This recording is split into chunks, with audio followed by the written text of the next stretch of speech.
realize is this: a lot of times people are really quick to say, rest in peace and rest in heaven, and I get it. Those saying and those words are traditionally what people say because that's what we've been conditioned to say, and we just trying to show our love and appreciation for the person, and but what I realized, because I lost my brother in 2015, I lost my younger brother. He was gunned down. He was shot down in the streets 14 times and all of that stuff. Wow. Now, this is public. That's why I don't feel no type of way about sharing. It's already out there. But what I realize is that a lot of times people will say things and not understanding the impact of words. That's why I love words. Before being so quickly to say, rest in peace, a sorry for your loss, and that sort of thing, slow down and process and consider how the other person or how the family is grieving through these times. When I lost my brother, I remember going on Facebook and everybody, all the words were, rest in peace, rest in peace, rest in peace. And you read a whole blog, a whole page of rest in peace. And what I remember feeling for me and some of my family members was all that rest in peace stuff served as a reminder that my brother wasn't coming back.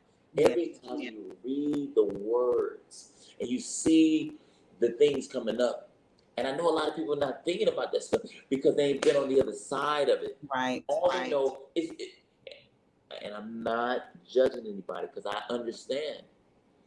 I'm glad that people haven't been able to, in some situations, they haven't lost anybody significantly close to them. Mm-hmm. They lost some friends from work. They lost some co-workers. They lost some relationships and some family members from over there. Right. I'm not saying I understand your pain, but I understand how people can be hurt.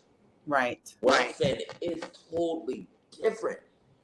When you lose somebody they are responsible for why you are in existence today. When you lose a mom, you lose a brother, somebody you live with, you've grown up with.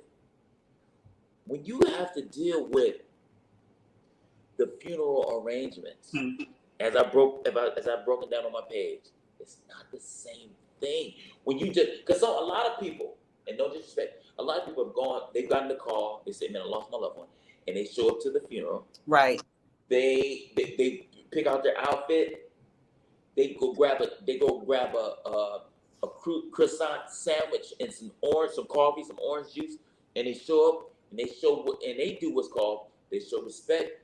They're there, may shed a tear or two, and then after that, they go later on that day, they go to the barbecue. This is Sanya. I'm saying, I understand you feel some stuff, but as someone who has dealt with the core pain, I'm the guy because my mother wasn't in a position necessarily to set up everything. I said, Mom, let me carry the burden that you have losing your son. I got you. What we gotta do? All right, Mom, let me go meet with the church and put the payment down. My stepfather wasn't solid enough to deal with the passing of his son. So I gotta go look at the body, make sure the suit is right.